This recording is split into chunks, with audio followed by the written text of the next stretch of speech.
우리 예수님께서는 골고다 언덕 위에서 십자가에 못 박히셨고 그리고 십자가에서 죽으셨습니다.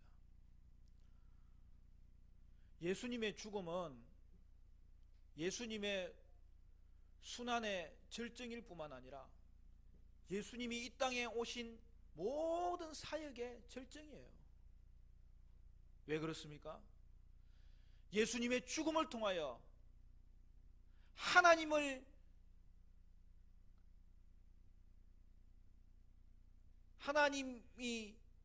이 땅에 보내신, 즉 하나님의 백성을 구원하는 하나님의 뜻을 이루셨기 때문입니다. 그러므로 십자가는 예수님의 그 엄청난 고통에도 불구하고 결코 패배의 상징이 아니고 승리의 상징이에요. 예수님께서 죄인들을 위해서 죽으심으로 오늘 저와 여러분이 생명을 얻었고 구원을 받았습니다. 예수님은 군인들에 의해서 십자가에서 처형되십니다. 33절부터 그 내용이 나오지요. 32절부터 보면 나가다가 시몬이란 구레네 사람을 만나매 그에게 예수의 십자가를 억지로 지워가게 하였더라. 골고다 즉 해골의 곳이라는 곳에 이르러 쓸개탄 포도주를 예수께 주어 마시게 하려 하였더니 예수께서 맛보시고 마시고자 하지 아니하시더라. 그들이 예수를 십자가에 못 박은 후에 그 옷을 제비 뽑아 나누고 거기 앉아 지키더라. 여러분, 먼저 우리 예수님은 십자가를 지고서 골고다로 올라가십니다. 예수님은 이미 채찍에 너무 많이 맞으셨기 때문에 그는 십자가를 제대로 지고 갈 수조차 없었습니다. 이때 로마 군인들은 아무에게나 강제로 짐을 지울 수 있었던 그들의 특권을 이용하여서 구레네 사람 시몬에게 예수의 십자가를 억지로 지고 가게 했습니다. 병행 본문인 마가복음 15장에 보면은 그 사람을 알렉산더와 루포의 아버지라고 하였어요. 여러분, 루포는 로마서 16장에 나옵니다. 루포는 로마 교회의 지도자 중에 한 사람이었던 것이죠. 결국 구레네 사람 이 시몬과 그의 온 가족은 이 사건으로 말미암아 예수님의 제자가 되었던 것이죠. 어떻게 이런 일이 일어날 수 있습니까? 십자가에 가까이 함이 언제나 복이기 때문입니다. 그는 십자가를 억지로 지고 갔지만 그로 인하여 십자가 가까이 나가게 되었고 십자가의 주님을 생각하게 되었고 복음을 깨달을 수 있었습니다. 그리하여 그는 예수님을 자신의 구주로 영접하였고 회심할 수 있었던 것이죠. 사랑하는 성도 여러분, 십자가를 가까이 함이 언제나 복입니다. 예수님 당시 십자가형은 그 말만 들어도 고개를 돌릴 수밖에 없었던 인간이 고안한 형벌 중에서 가장 지독하고 비참한 그러한 방식이었어요. 십자가는 특히 로마에 반역한 자, 정치적인 중범죄자들을 죽이는 데 사용한 도구였어요. 먼저 두 팔을 가름대에 묶고 손목에 못을 박습니다. 어떤 사람은 손바닥에 못을 박는 것으로 생각하는데 그렇게 하면 체중에 의해서 살이 찢어져 버리는 거예요. 발은 어떻게 합니까? 발은 포개어서 신경이 지나가는 그 발등의 뼈를 부서뜨리면서 못을 박습니다. 그 후에 십자가를 세워서 땅에 고정시키는 거예요. 그렇게 온 체중이 두 손과 발에 못 박힌 곳에 지탱하여 매달리면 그 고통으로 인하여 곧 기절하는데, 기절했다가 고통으로 인하여 깨어나고 또 기절하고 또 깨어나는 것이 수백 번, 수천 번, 수만 번을 반복하여서 이루어지는 거예요. 그래서 죽음에 이르기까지 평균적으로 3일이 걸리는데 결국에는 출혈뿐만 아니라 심장마비로 죽게 되는 거예요. 십자가는 인간이 상상해낼 수 있는 가장 심한 형벌이었습니다. 그런데 우리 예수님은 우리 죄를 위하여 그 험한 십자가를 지셨습니다. 우리가 예수님의 재판 과정에서 알게 되었던 단 한 가지 사실은 예수님에게는 죄가 없었다는 거예요. 그럼에도 불구하고 예수님이 십자가에서 고난당하시고 죽으시는 이유가 무엇일까요? 그것은 오직 하나, 우리의 죄 때문인 거죠. 우리의 죄를 사하시기 위해서 그가 우리를 대신하여 십자가에서 고난받으시고 죽으시는 것입니다. 그러므로 십자가의 고통은 예수님의 죄값이 절대 아니요, 저와 여러분의 죄값이었던 것이죠.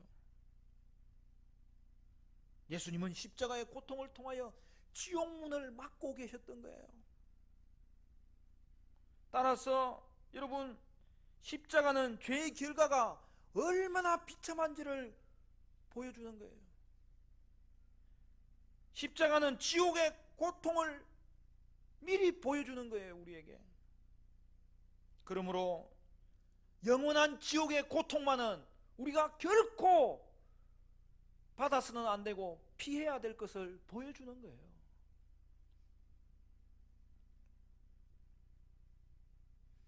우리는 십자가에 대해서 그 고통이 어떤 것인지 잊어버릴 때가 너무 많아요. 여러분, 십자가의 고통을 잘 알려면 여러분 집에 가가지고 앞정으로 손을 한번 퍽 찔러버려요.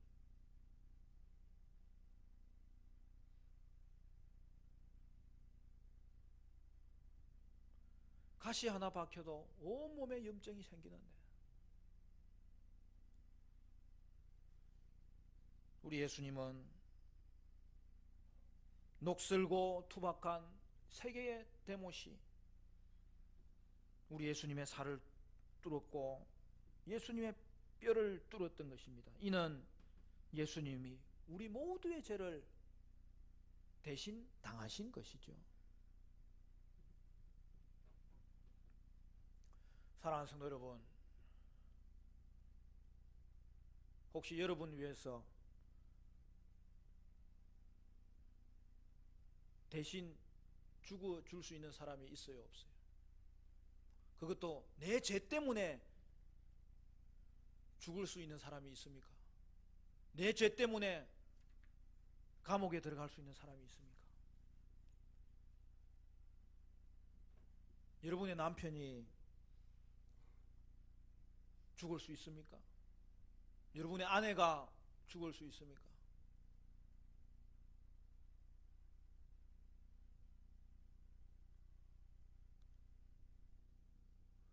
어떤 목사님이 교회 사람들을 많이 모아놓고 질문을 했어요. 내 죄 때문에 내 남편이 죽을 수 있다고 생각하는 사람 손 들어 보십시오. 그랬더니 한참을 기다리는데도 아무도 손을 안 들더래요. 근데 조금 더 기다리니까 한 사람이 손을 높이 들더라는 거예요. 혹시 잘못 알아들었는가 싶어가지고, 내 죄 때문에 내 남편이 죽을 수 있는 사람 손 들어보라고. 그때부터 이분이 계속 손을 드는 거예요. 그 모임이 마쳤는데 어떤 분이 궁금해가지고 어떤 성도님이 그분한테 이렇게 찾아갔나 봐요. 그러더니 그 성도님이 목사님한테 와서 보고를 했어요. 목사님, 그 자매님 결혼한 지 열흘밖에 안 됐습니다. 그 뒤에는 어떻게 될지 몰라요. 물론 우리를 위해서 죽어줄 수 있는 사람이 있을지라도 그것이 우리의 죄를 대신할 수는 없는 거예요.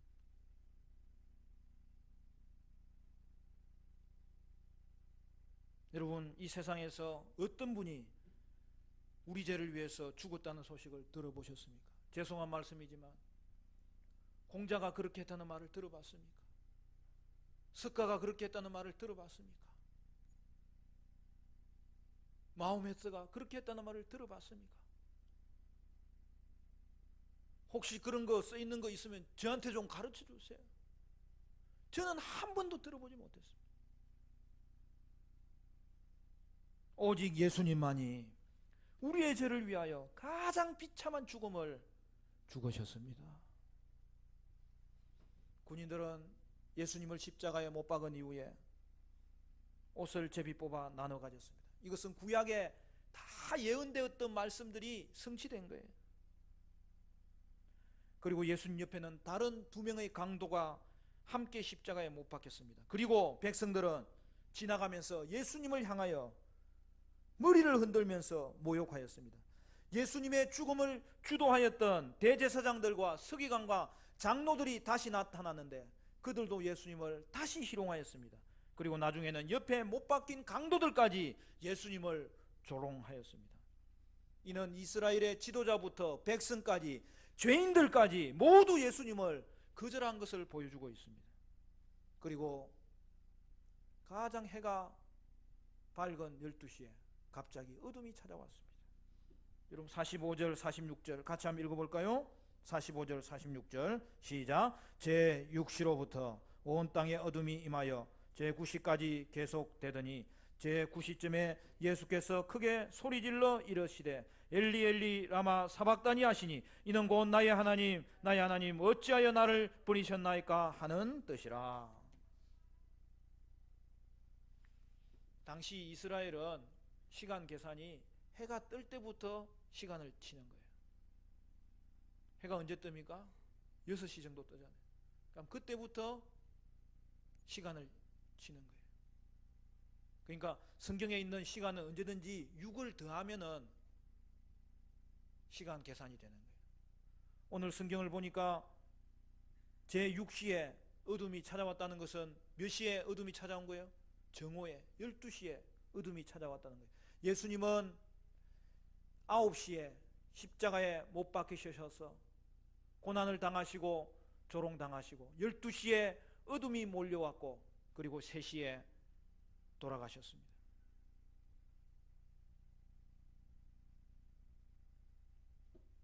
어떤 사람은 이것을 일식 때문이라고 이야기하는데 결코 그렇지 않아요. 여러분 과학 시간에 공부 잘해서 잘 알잖아요. 여러분 일식은 언제 생기는 거예요? 여러분 이스라엘 절기는 음력이거든요. 그러니까 이때가 니산월 15일이에요. 6월절은 언제든지 보름에 하는 거예요. 그렇기 때문에 태양이 있고 그 다음에 달이 있고 그 다음에 지구가 있어야 태양을 달이 가림으로 말미암아서 여러분 일식이 생기는 것 아닙니까? 그럼 이때는 뭐예요? 이때는 월삭이라 그러는 거예요. 초승달이 있을까 말까 하는 이 월삭이 비춰질 뿐이에요. 태양에 빛이 뒤에서 비추기 때문에 달이 밝지를 않아요. 이쪽에는 보름인데 보름 때에는 일식이 일어나지가 않아요. 예수님은 6월절에 어린 양으로 십자가를 지신 것이기 때문에 이날은 일식일 수가 없는 거예요. 그러면 이것은 무슨 현상입니까? 하나님께서 어둠을 주신 것이고 빛을 하나님이 가리신 거예요. 성경에는 하나님이 초자연적인 역사로 우리 가운데 개입하시는 것이 여러 군데 나옵니다. 왜냐하면 하나님이 이 땅을 지으셨기 때문에 그런 거죠. 이 어둠은 슬픔을 상징하고 심판을 상징합니다. 그리고 그때에 예수님은 나의 하나님 어찌하여 나를 버리시나이까 라고 외칩니다. 예수님은 육체의 고통을 넘어서서 더 엄청난 고통을 받고 있었던 것이죠. 그것은 다름이 아니라 하나님 아버지로부터 버림받는 고통이에요.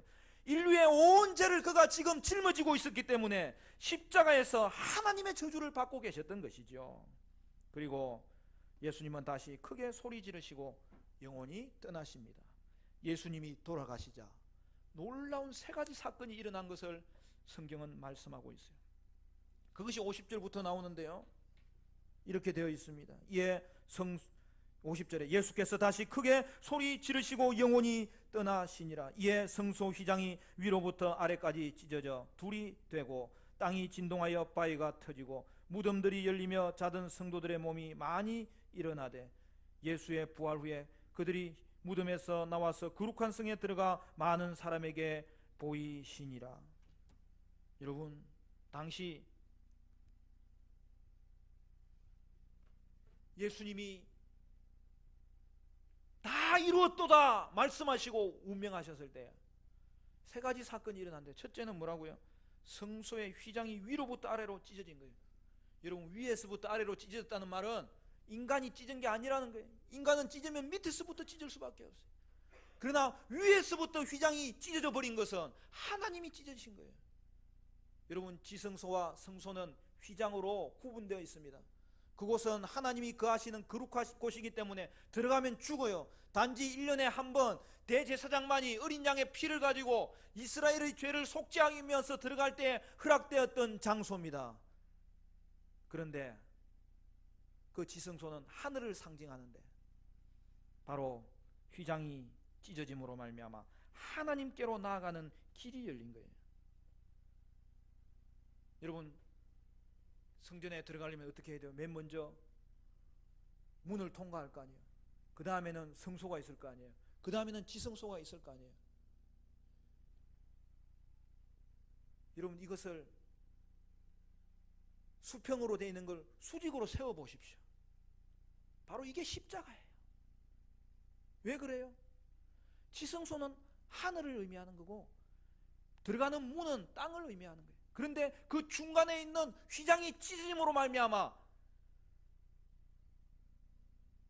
하늘과 땅이 인간의 범죄로 말미암아 막혀져 있었는데 이게 연결돼 버린 거예요. 하늘이 땅으로 내려와 버린 거예요. 그것이 십자가 사건이라는 거예요.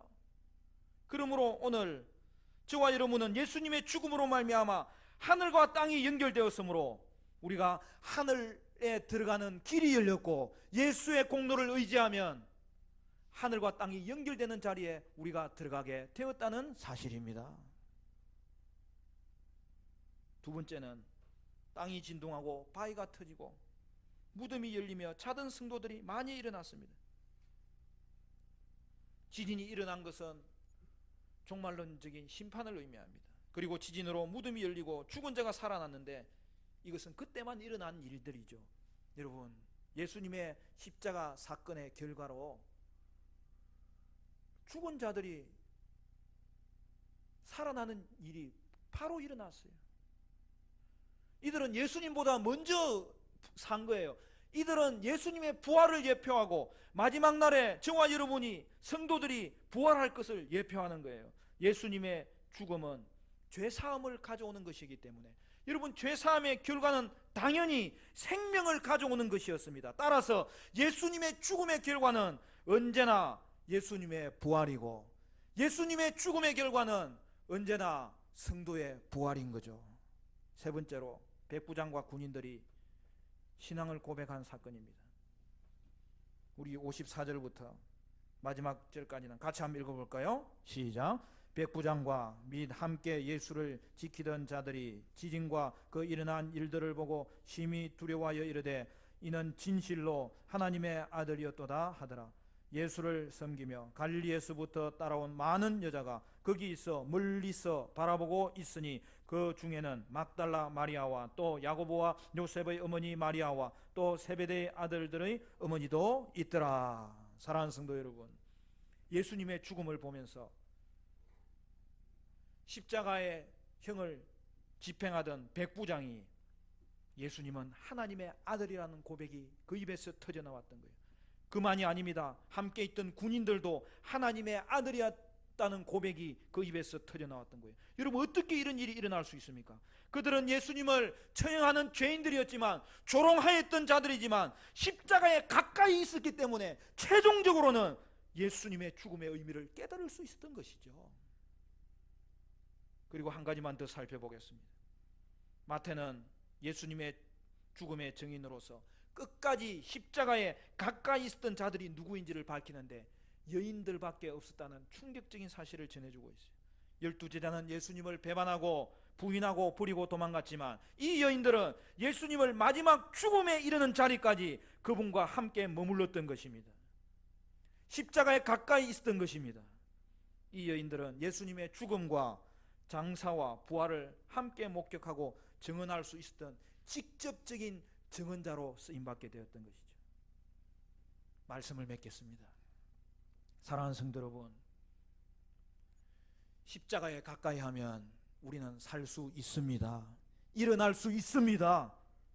십자가를 바라볼 때 우리는 우리의 죄가 얼마나 비참한지를 알 수 있고 지옥 심판의 고통이 얼마나 심각한지를 알 수 있습니다. 십자가를 바라볼 때에 우리에게 예수님을 보내사 우리 위해서 죽기까지 사랑하신 하나님의 사랑을 알 수 있습니다.